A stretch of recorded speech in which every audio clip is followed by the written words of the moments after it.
Good afternoon, ladies and gentlemen. Welcome to Drop the Die. Today, I thought that I would start a new video series called Character Spotlight. Several of you have expressed interest in my characters, how I roleplay them, and kind of where they came from. I'm not so interested in the mechanics of things, but I wanted to show a few examples of how I integrate the mechanics into my roleplay for the characters. So today, we're going to talk about my character, Torbjorn Olafson. I'm going to be playing this character tonight in a potential one-shot with a couple of friends, and this character is pretty interesting. What I decided to do with him, instead of coming up with a class and an idea and then making it fit, I decided I was going to roll his stats first. I always do roll 46, drop the lowest, right? So I thought that I would do it a little differently, as I would do it in order and then make the character work around that and see how flexible 5th edition really is. So my first roll was a 17, starting off great. So immediately I'm starting to think maybe fighter. Fighter would probably work. I love barbarians as well, so I'm thinking either fighter or barbarian. Fighter's usually more useful to me. Second roll, 14 in dexterity. Definitely a fighter. I'm thinking, barbarians are great, very strong, lots of damage, cool to roleplay. The fighters are more hardened by battle. They're more trained and versatile. My next 3 rolls were pretty disgusting as well.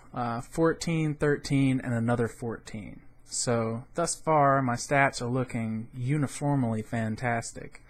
So I'm starting to think, this guy's intelligent, he's wise, he's fairly dexterous, extremely strong. Definitely going to be a fighter. Probably going to make him a veteran due to his wisdom.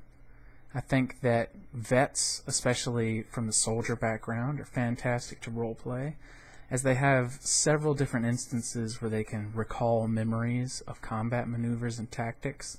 That way, even if you do metagame, being the fighter, flank the enemy or get the higher ground, take advantage of the situation, you can actually RP it to be that this character would know that. Then I got to charisma. I rolled a 4. Yes, ladies and gentlemen, a 4. 4 1s and a 2. Well, shit. I start thinking, how would this character, this veteran, actually be so terrible at interpersonal communications? And I started to immediately think foreign. Maybe things are just a little different to him. He can't quite get on the same wavelength as the people he's trying to talk to the most. Would he be more charismatic back home? I mean, that's not something that I'm really going to talk about. In the field of this game, I think that it's great to roleplay him as just having these different morals and this different outlook on life due to his heritage. But it wasn't quite enough. Just some differences in heritage would only make maybe an 8, 9, but a 4? So I decided maybe he got a huge scar on his face. Just a giant one that ran all the way down. Gaping wound that's leathery and just disgusting. Whenever someone walks up to him, the first thing they immediately realize is that. He's got a long beard, blonde hair, shaved side with some tattoos around the ear. He looks like a Viking. And that works perfectly. The campaign I'm going to be playing in tonight is set in Esper the Bard's homebrew world, Navarro. So I decided to have this character hail from the land called Herstenskal. I hope I said that correctly. Herstenskal is the equivalent in Navarro to, early Scandinavia of our own worth. So, things are looking up. I know he's going to be a fighter. He's a fairly big guy. I think I rolled his size to be 6'2" and almost 400 pounds. So, I'm sorry, almost 300 pounds. So, he's quite huge, hulking. He has the stats to match, so that's great. One of the things that was kind of off-putting for me, though, is he has low Intimidate. Terrible Intimidate, actually. Even when I put 1 point to Strength and 1 point to Charisma, because let's face it, with a 4, I have to at least try to pull it up. So I actually did something I advise each and every one of you to do if you have a concern about your character. I talked to my DM. I said, hey, Esper, this is my character. This is what he does. Can you imagine a 6'4" breastplate wearing Viking standing with a huge scar, screaming at you bloodily, not intimidating you? And he said no, of course not. So we actually gave him one of the scars from the Dungeon Master's Guide that gives me advantage on all of my Intimidate checks. So I put a point to Intimidate in my proficiency, so that gives me a -1, I believe. But I get to roll twice and take the higher, so hopefully that'll help even things out. So now we're starting to cook with grease. This guy's definitely going to be a veteran. I like that background. It fits with his stats. It fits with the class I would like him to play. We have his age. I set it around 43. I want him to be a little older than your average guy, but not so old that he's useless. And I think that 40-somethings are usually pretty damn strong without being, over the top, because he doesn't have a 20. At level 4, you shouldn't have a 20, but that's a different story. His personality traits, I figured I would go with some standard affair. He's always full of inspiring cautionary tales. His ideals are about his nation and his people. His party is more important than the task at hand. His bonds are that he had suffered a crushing defeat. Now, when I rolled this one, it started to click with me. I thought, he has this vicious scar. What if, at some point, he was in a raiding party, and he was raiding in Pelagos, where he's stranded now, and he comes to on a boat, alone. Everyone in the raiding party, dead or dying around him. He's floating in the water, adrift.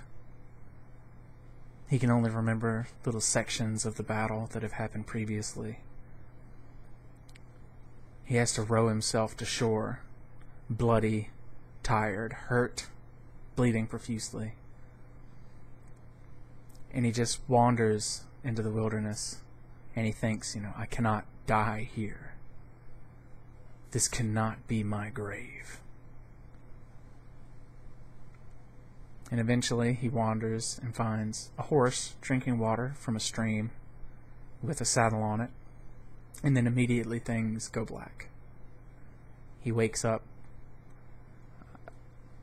and sees a cleric knelt down beside him, an old man, bald, wrinkly faced. And from his hand comes this warm glow that feels almost like static tickling his skin on the eye that's nearly closed from the wound. And the old man says, "Rest. Just rest. You will be fine, I promise." Torbjorn tries not to fall back into unconsciousness, but he's lost too much blood. When he comes to, he's in the tent. The cleric is gone. The horse is gone. There's a small bag of food left for him. And if you put yourself in that mindset and you think, man, some of his gear's missing. He's alone in these Pelagosian wilderness. He's got to go find his weapons. He has to walk all the way back along the coast to where this battle has happened. And he sees his friends, his allies, his brothers, all being tossed onto a pyre, burned. And he sees the 3 men doing it. He rushes out of the woods with a stone in hand and clubs one of them in the back of the head. The other 2 see this bloody, hulking monster screaming, running at them.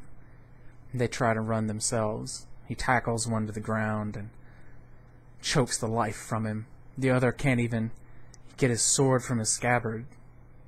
Torbjorn grabs the dagger from the man he's just killed, throws it, and stabs the third man in the chest. He's filled with anger, fear, regret. You know, if only he had been stronger before, they might not have lost. He watches as these men die, and then he throws them onto the fire themselves. He looks around the battlefield and finds the hammer his father had given him when he set out. This horn's head hammer, the skull flat and boxy like a hammer should be. These ornamental steel horns run back along the head of the hammer. He looks at it and he shakes his head. He knows he can't go. He just can't go home.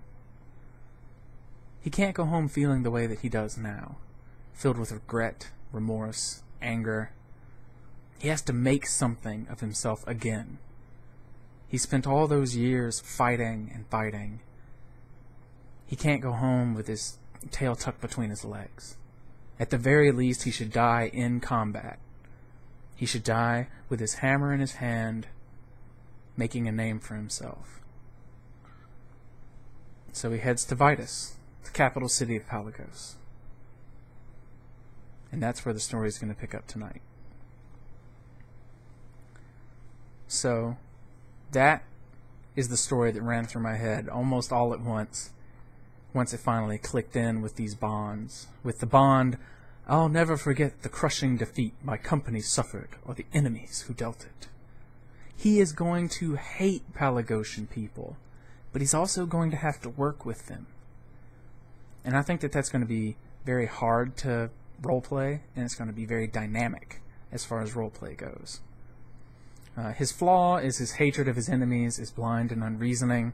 It just fits, you know, that Viking mentality, the anger that's built up inside of him.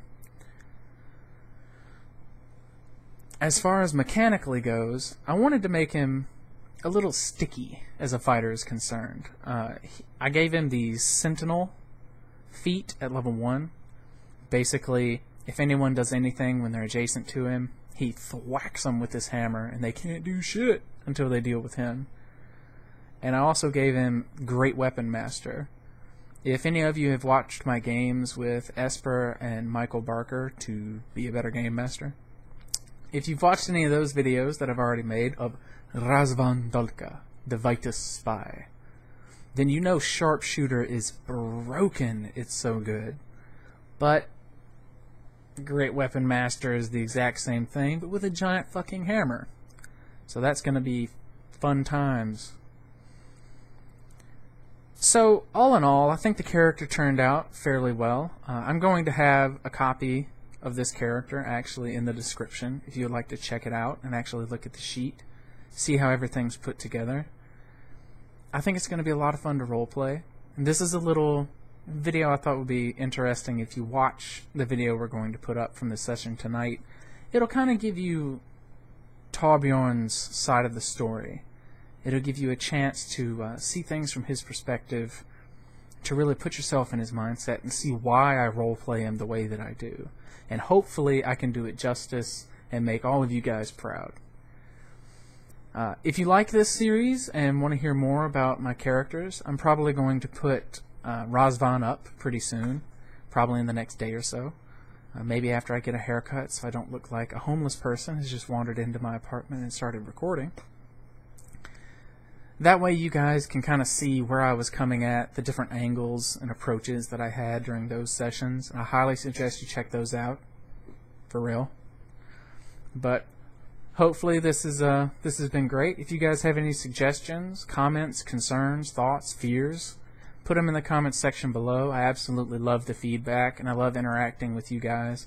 You've all been fantastic, and I am very thankful to have such kind and generous viewers. If you need anything at all, you know where to find me. This has been Drop the Die and my new character spotlight videos. Boom. Have a good day.